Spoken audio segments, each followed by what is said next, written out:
Samantha adjusted her navy blue uniform and took a deep breath. The soft hum of the aircraft filled the cabin as she made her way down the aisle, offering polite smiles to the boarding passengers. It was a full flight tonight, with first class nearly at capacity. She glanced at the manifest in her hand, checking names and seat numbers. Everything had to be perfect. As she reached row 2A, her steps slowed. A tall black man in a tailored navy suit was settling into the plush leather seat. He moved with quiet confidence, adjusting his cufflinks as he placed his bag in the compartment beside him. Samantha frowned slightly. Something felt off. She approached with a practiced smile. "Good evening, sir. Can I see your boarding pass?" The man looked up at her, his dark eyes calm. He reached into his blazer pocket and handed her the slip. She scanned it quickly. Marcus Hayes. Seat 2A. Samantha hesitated. The name matched, but doubt lingered. First class was exclusive, reserved for high-profile clients, executives, and celebrities. She had worked these flights long enough to recognize most regulars.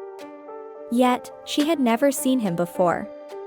"Sir, are you sure this was booked under your name?" she asked, her voice carefully neutral. Marcus raised an eyebrow. "I believe so." His tone was even, but there was an unmistakable edge to it. Samantha forced a polite chuckle. "Sometimes the system makes errors. Let me just verify." Before he could respond, she turned on her heel and walked toward the check-in terminal at the galley. Something about him felt out of place, and she needed to be sure. Samantha tapped the screen at the flight attendant terminal, pulling up the passenger manifest. Marcus Hayes. Seat 2A. The information was correct, yet an uneasy feeling gnawed at her. "Everything all right?" Lisa, her fellow attendant, whispered as she passed by. Samantha hesitated before lowering her voice. "Something seems off. That man in 2A, I've never seen him before." Lisa glanced toward first class, then shrugged. "We get new VIPs all the time, Sam. If his ticket checks out, let it go." Samantha exhaled sharply but nodded. She hated inconsistency. She prided herself on knowing her passengers, their preferences, their routines. Yet here was a stranger, sitting in first class as if he belonged. Straightening her posture, she walked back down the aisle. "Sir," she said, her tone clipped. "I have verified your ticket. However, I need to ask, how did you book this seat?" Marcus turned his head slowly, his expression unreadable. "Through my assistant." "Is there a problem?" Samantha folded her arms behind her back, maintaining a professional stance. "First class is reserved for priority passengers. Our executive members, frequent flyers, and people who can afford it." Marcus interrupted, his voice calm but firm. Samantha hesitated. "That's not what I meant." "Then what did you mean?" His gaze locked onto hers, unwavering. A faint tension settled in the air. Other passengers glanced over, sensing the exchange. Before she could respond, the captain's voice crackled through the intercom. "Ladies and gentlemen, prepare for takeoff." Samantha took a step back. "Enjoy your flight, Mr. Hayes," she said, forcing a smile. But as she turned away, her unease only deepened. The plane had reached cruising altitude, and the cabin was bathed in the soft glow of overhead lights. Samantha moved methodically, attending to the first-class passengers with her usual efficiency. Yet, every so often, her eyes drifted toward 2A. Marcus Hayes sat with an air of quiet confidence, occasionally glancing at his phone or taking slow sips from his glass of water. He made no complaints, no unnecessary requests. But something about his presence unsettled her. As she served champagne to a couple in 1C and 1D, she overheard hushed whispers. "Did you see the man in 2A?" the woman murmured. "Strange, isn't it?" her husband replied. You don't usually see someone like him in first class. Samantha's stomach tightened. So it wasn't just her. Others had noticed too. When she reached Marcus Row, she cleared her throat. "Would you care for a drink, Mr. Hayes?" He looked up, his gaze steady. "Just water is fine." She nodded, but something inside her pushed further. "Are you traveling for business or pleasure?" Marcus set his phone down. "Why do you ask?" Samantha hesitated. "Just making conversation." A slow smile formed on his lips, though it didn't quite reach his eyes. "Business." She wanted to press more, to confirm her suspicions, but a voice from behind interrupted her thoughts. "Excuse me, miss, can we get some more snacks over here?" She turned to attend to the request, but as she walked away, she couldn't shake the feeling that Marcus Hayes was more than he appeared to be. And for some reason, that made her uneasy. The soft clinking of glasses and murmured conversations filled the first-class cabin. Samantha moved with practiced grace, yet her mind remained clouded with unease. Marcus Hayes had been nothing but polite, yet she found herself questioning his presence over and over. Every movement he made, every glance he took, felt out of place. She had served countless executives, celebrities, and high-profile figures, but none had unsettled her the way he did. As she walked past his seat again, she noticed his tray table still empty. No meal, no snacks. He hadn't asked for anything beyond water. That was unusual. She paused beside him. "Mr. Hayes, would you like to order dinner?" Marcus looked up, his expression unreadable. "Not hungry." Samantha hesitated before lowering her voice. "If there's anything you need, please let me know." He studied her for a moment before replying. "I will." The words were simple, but the weight behind them lingered. She felt exposed, as if he could see the doubt in her mind. As she turned away, she barely noticed the older man in 3B waving her over. "Miss, I believe that gentleman is in the wrong seat," he whispered, tilting his head toward Marcus. Samantha's pulse quickened. She wasn't alone in her suspicions. Before she could respond, the passenger continued, "I don't mean to be rude, but first class should be for people who," he hesitated. "Well, you understand, don't you?" Samantha swallowed. She did understand. For a brief moment, she considered speaking up, questioning Marcus again. But something about the way he carried himself held her back. Instead, she forced a tight smile. "Everything is in order, sir." The man in 3B frowned but said nothing more. Samantha walked away, but deep down, the unease inside her only grew stronger. The flight continued smoothly, yet the tension within Samantha built like a pressure valve ready to burst. Every time she passed by seat 2A, a small voice inside her whispered that something wasn't right. As she collected empty glasses from passengers, she saw Marcus typing on his phone, his fingers moving with effortless precision. She hesitated, then stepped closer. "Mr. Hayes, is everything all right?" He looked up, his gaze calm. "Perfectly fine." She inhaled sharply. "If you need anything, just let me know." A flicker of something amusement, perhaps, crossed his face. "I appreciate the concern." Her stomach twisted. The way he spoke, the way he carried himself, it wasn't what she had expected. Minutes later, as she returned to the galley, the older man in 3B called her over again. "Miss, I really think you should check on that gentleman." Samantha's pulse pounded. This was it. The moment to act. She straightened her uniform and marched toward 2A, determination in her step. "Mr. Hayes," she said firmly, "I need to confirm one more time, are you certain this is your assigned seat?" Silence. Marcus set his phone down, his dark eyes meeting hers. "Yes, miss?" "Samantha," she said, trying to steady her breath.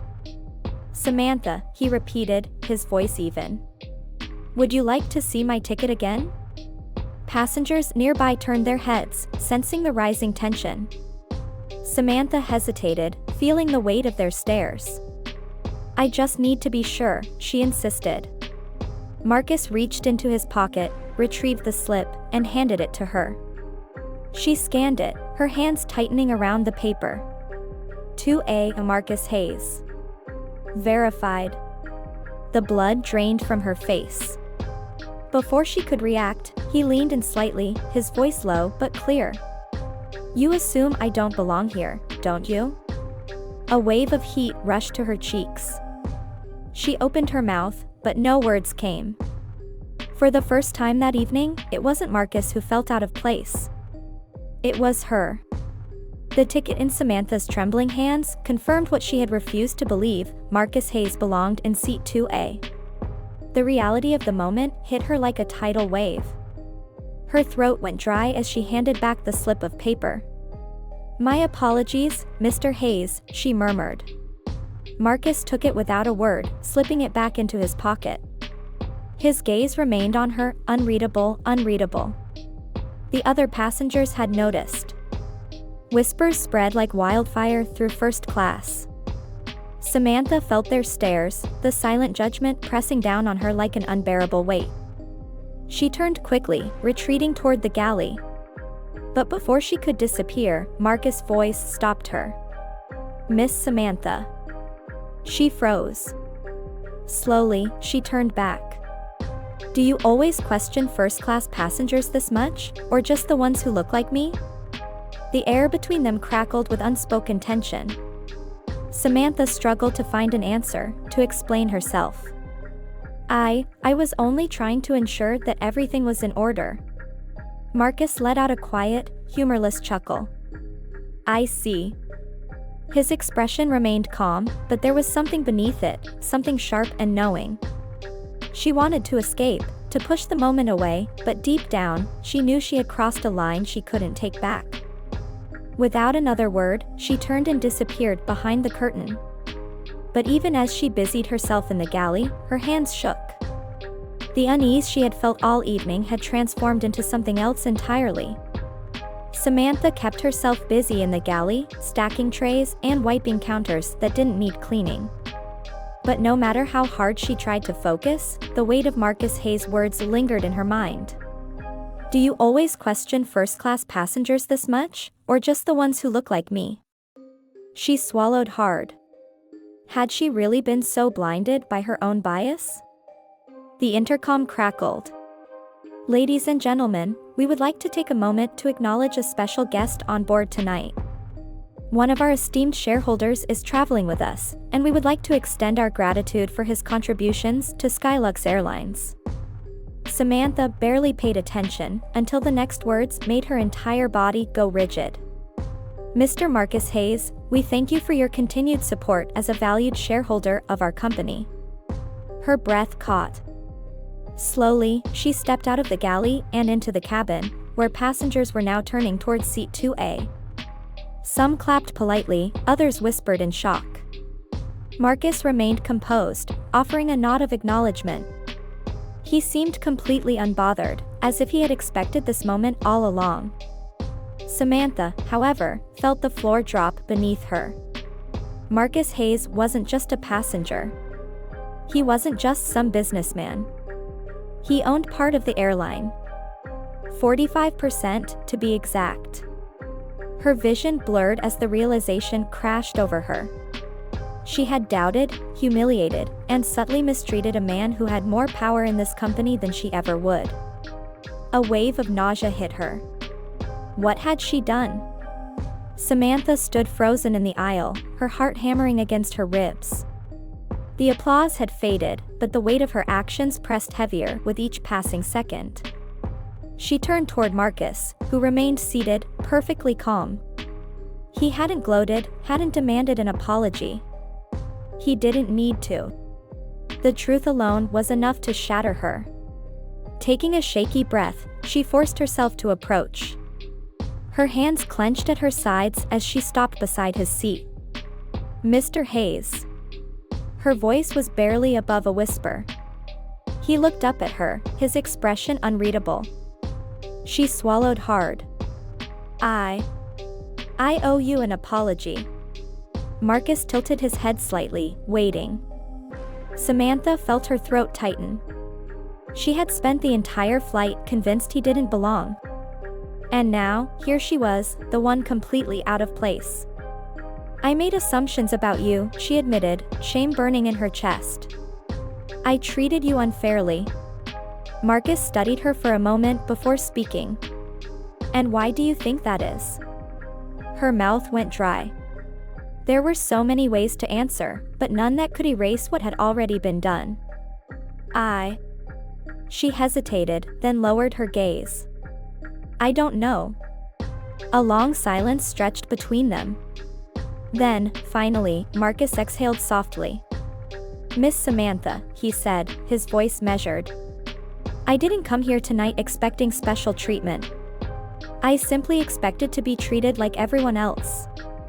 The words cut deeper than any reprimand ever could. Samantha felt a lump rise in her throat. You're right, she whispered. And I failed to do that. Another silence. And then. I hope this moment teaches you something. She looked up, her eyes meeting his. There was no anger, no harshness in his tone. Just quiet disappointment. And somehow, that made it even worse. The rest of the flight passed in a blur.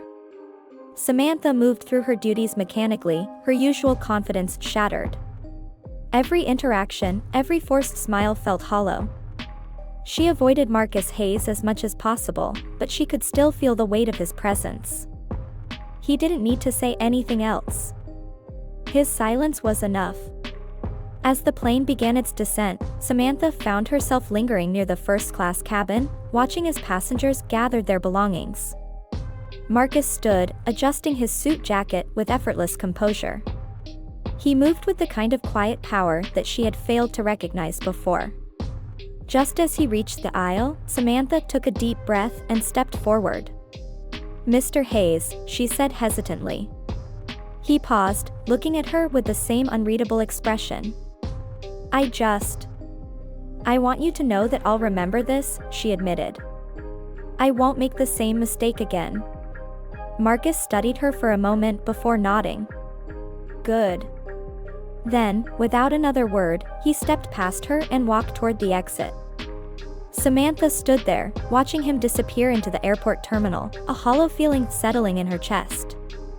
She had spent years perfecting the art of customer service, learning how to anticipate needs, how to navigate difficult passengers, how to present the perfect image of professionalism. And yet, tonight, she had failed in the one thing that mattered most, treating every passenger with the same respect, no matter what they looked like. The realization stung. As she turned back toward the empty cabin, she knew one thing for certain. She would never forget the name Marcus Hayes. And she would never let her assumptions define her actions again. This story is a reminder of the hidden biases that can shape our actions, even when we don't realize it. Samantha believed she was simply doing her job, but in truth, she was making judgments based on assumptions rather than facts. Marcus Hayes did not demand an apology. He did not raise his voice or seek revenge. Instead, he allowed the truth to speak for itself, teaching Samantha a lesson far more powerful than anger ever could. We live in a world where appearances often lead to unfair treatment. But this story challenges us to look beyond the surface, to treat every individual with respect, regardless of their background, status, or the color of their skin. True professionalism is not about how we serve those we expect to be important, it is about how we treat everyone, even when we think no one is watching. Because respect should never be reserved for a select few. It should be a standard for all.